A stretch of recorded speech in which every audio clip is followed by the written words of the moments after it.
Espírito, enche a minha vida. Espírito, enche a minha vida. Enche-me do teu poder, pois de ti eu quero ser. Espírito, enche o meu ser. Espírito, enche a minha vida. Espírito, enche a minha vida. Enche-me com teu poder, pois de ti eu quero ser. Espírito, enche o meu ser. As minhas mãos eu quero levantar e em louvor te adorar. Meu coração eu quero entregar diante do teu altar. As minhas mãos eu quero levantar e em louvor te adorar. Meu coração eu quero derramar diante do teu altar.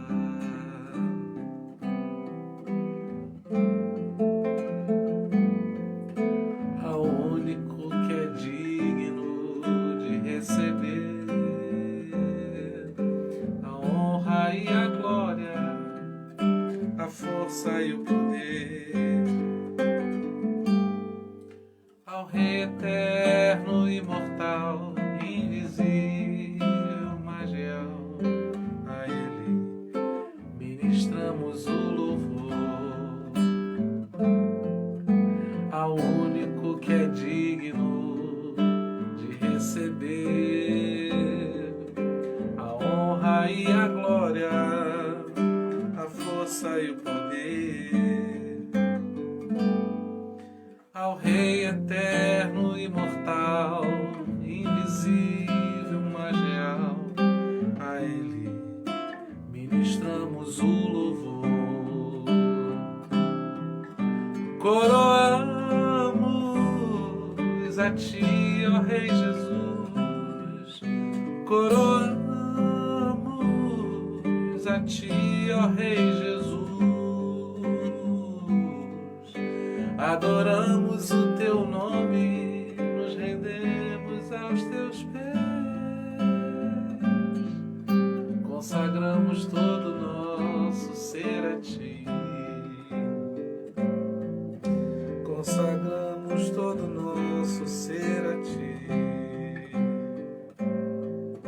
consagramos todo o nosso ser a ti.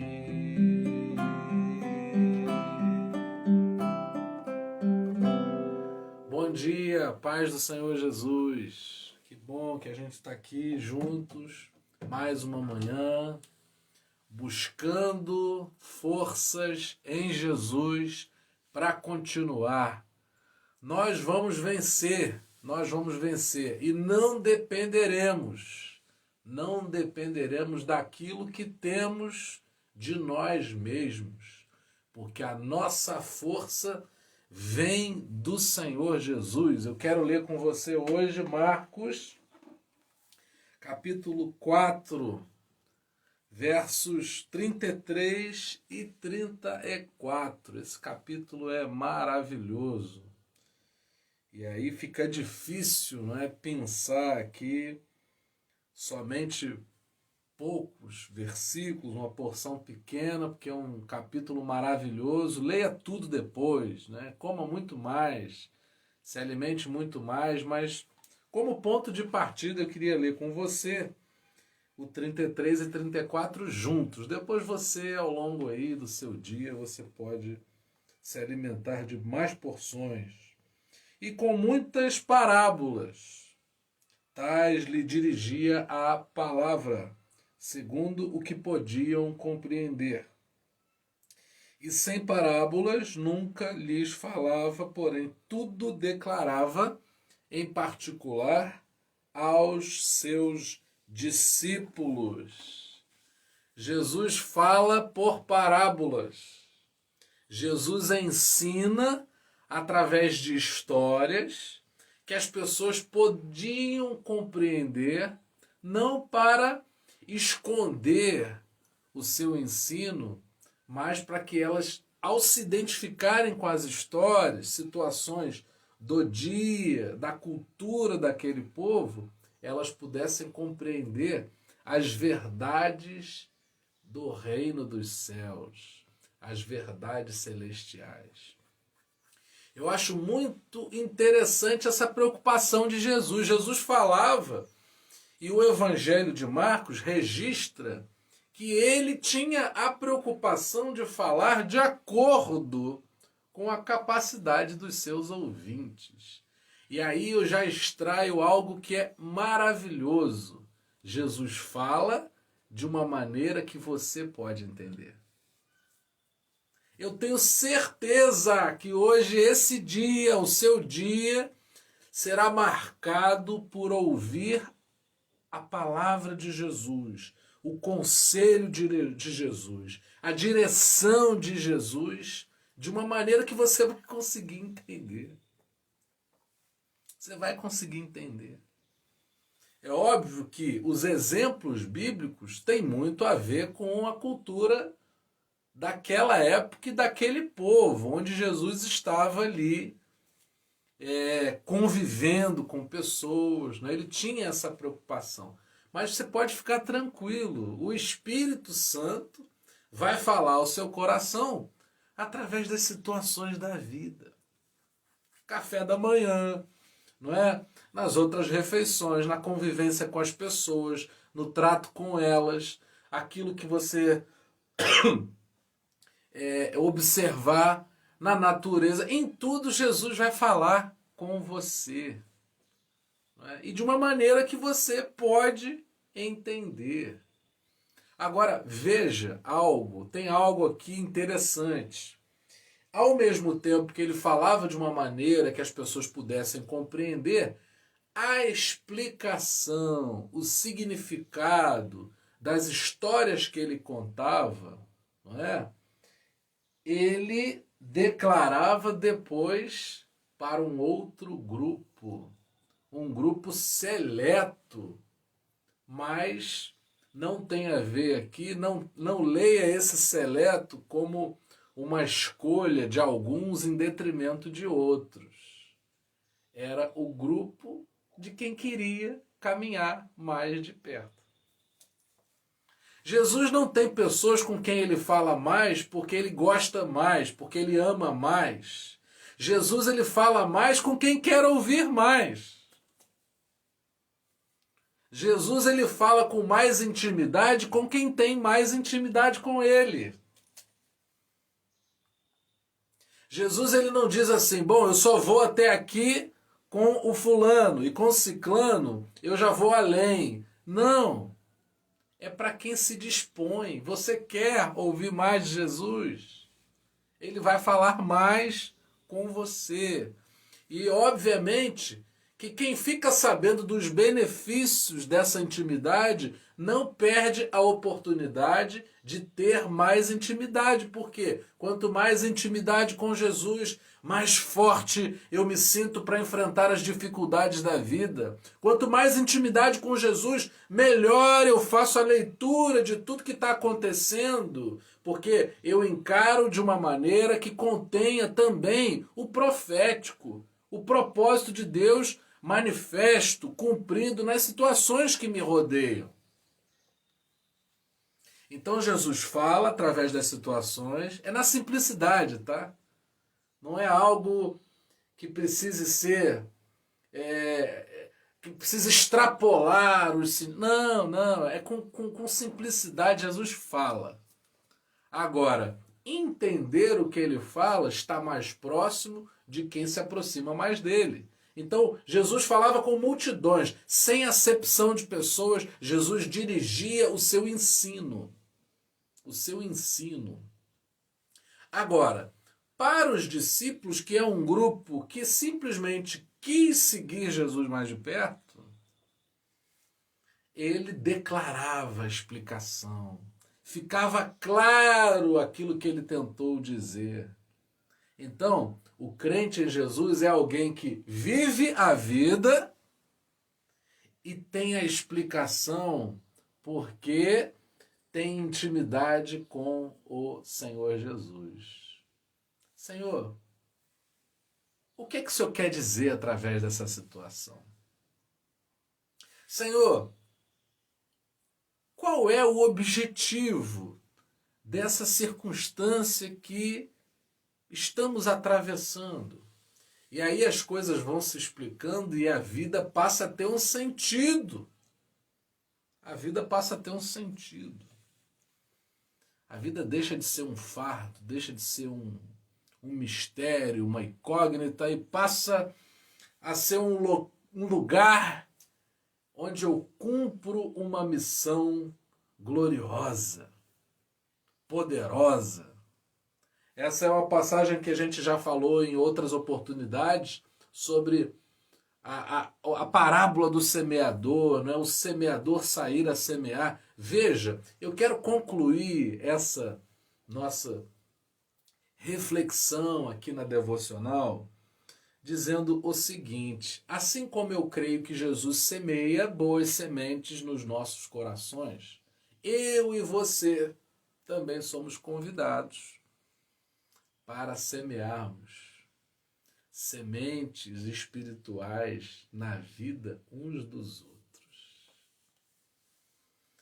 Assim como Jesus fala através das situações da vida, você também precisa comunicar o ensino que o Espírito Santo traz ao teu coração, o ensino de Jesus, através das situações da vida. Então, nada que a gente faz está desconectado de Jesus. Jesus precisa estar presente não somente nessa nossa devoção separada para uma conexão através da oração, de um louvor, de uma devocional, de um encontro, de comunhão com pessoas, mas ela está presente naquilo que a gente fala, naquilo que a gente pensa, na maneira como a gente convive com as situações da vida. E aí nós precisamos aprender com Jesus a falar de uma maneira que as pessoas consigam entender. Se eu quero falar com alguém, eu preciso, por amor a esse alguém, fazer uma leitura de como aquela pessoa entende as coisas. Eu não posso falar somente do meu jeito, mas eu preciso ampliar o meu jeito de falar as coisas de uma maneira que a pessoa consiga compreender. Não é? Então Jesus, se ele estivesse falando com uma pessoa que gosta muito de futebol, ele usaria uma ilustração com o futebol para que a pessoa pudesse compreender. Eu estou dando um exemplo aqui muito pequeno.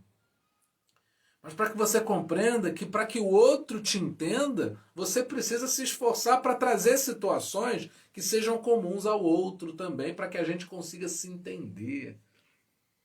Sabe por que existe intolerância? Sabe por que existe dificuldade de comunicação entre as pessoas? Sabe por que? Até mesmo porque os povos brigam, porque não há esse esforço de se colocar no lugar do outro.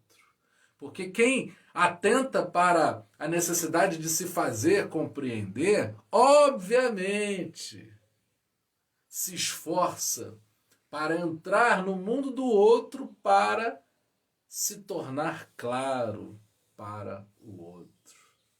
Então hoje é dia da gente sair a semear, entendendo o terreno onde estaremos semeando, porque cada terreno tem suas características, não é? Para que a semeadura ela seja boa e gere uma boa colheita. Tenha o carinho de chamar as pessoas para perto, se faça entender, deixe claro e transmita o ensino de Jesus. Vamos semear boas sementes. Eu não estou hoje assim alegre, feliz, porque a situação está muito fácil. Eu só estou feliz aqui, só estou muito alegre porque eu estou expectativo das sementes que eu tenho na mão e no coração para lançar na vida das pessoas. Não é? O terreno aí está desértico, árido, difícil, mas eu creio tanto na boa semente que eu carrego, que é a semente de Jesus, assim como eu creio que o Espírito Santo vai regar os corações para que possamos ter uma boa colheita. Eu te convido a orar nesse momento. Pai, em nome de Jesus, dá-nos força para sermos semeadores de boas sementes, que o ensino de Jesus que chega para nós possa ser retransmitido para outros. Senhor, que haja menos intolerância em todos os níveis, sob todos os aspectos, que haja mais tolerância, que a nossa comunicação chegue melhor aos ouvidos das pessoas, que haja mais empatia, que os povos não briguem, que as pessoas não procurem se distinguir, mas elas percebam que há algo que nos une, somos seres humanos. E podemos nos amar mais, sim. Assim como o Senhor fala conosco através das situações da vida, que possamos falar com as pessoas também, de maneira que elas possam nos compreender. Pai, fortalece-nos, fortalece-nos. Dá-nos a esperança de sermos portadores de boas notícias para as pessoas. Assim como a tua palavra vem e traz alegria para o nosso coração, força, ânimo, sentido, direção, assim possamos também transmitir isso para outras pessoas. Abençoa o nosso dia, protege-nos, Senhor, que nos lancemos às situações sem medo, na ousadia do teu Espírito Santo, sejamos vitoriosos. Essa é, Senhor, a nossa oração, no nome de Jesus. Amém. Que a graça maravilhosa do nosso Senhor e Salvador Jesus Cristo, que o amor incomparável de Deus, o nosso eterno Pai, que as doces consolações do Espírito Santo sejam com todos nós para todo sempre. Amém. Deus abençoe aí Vitinho e Fátima, Deus abençoe Adilson, Lúcia, Deus abençoe muito Xana, Drauzio, Paulo Roberto, Deus abençoe Zilda Antunes, Deus abençoe Vânia Guida, Sandra Regina. Hoje eu queria mandar um beijão também pro pessoal que assiste depois, que me cobra muito, né? Bárbara, beijão para você, pro Marcos, para sua filha, né? Queria mandar um beijão aí para Luciane, que assiste a gente todo dia pelo YouTube. Ela falou assim: meu Deus, mas você só manda beijo para Xana, para Bárbara, para Lúcia, para Isilda. Pois é, tem um grupo que assiste depois pelo link, e eu queria mandar aí um beijo, um beijão para todos. Eu sei que a Lígia assiste também. Tem pessoas que às vezes estão com a gente aqui, às vezes estão com a gente depois. Mandar um beijão aí para todos vocês. Quando eu faço isso aqui, eu acabo matando um pouco a saudade de estar perto de vocês. Ontem mesmo a gente esteve ali na missa de 7º dia do Mateus, filho da Fátima, e ali pudemos dar o nosso abraço à família pela sua perda, e faz toda a diferença, não é? Faz toda a diferença o apoio que a gente dê para uma pessoa enlutada, e estamos todos assim, carentes desses abraços, porque a situação tem sido difícil para todos nós. Mas não excluamos do nosso dia a possibilidade de nos fazermos presentes de alguma maneira na vida de pessoas. Um beijão, eu amo vocês mesmo, muita saudade de vocês. Deus abençoe a todos.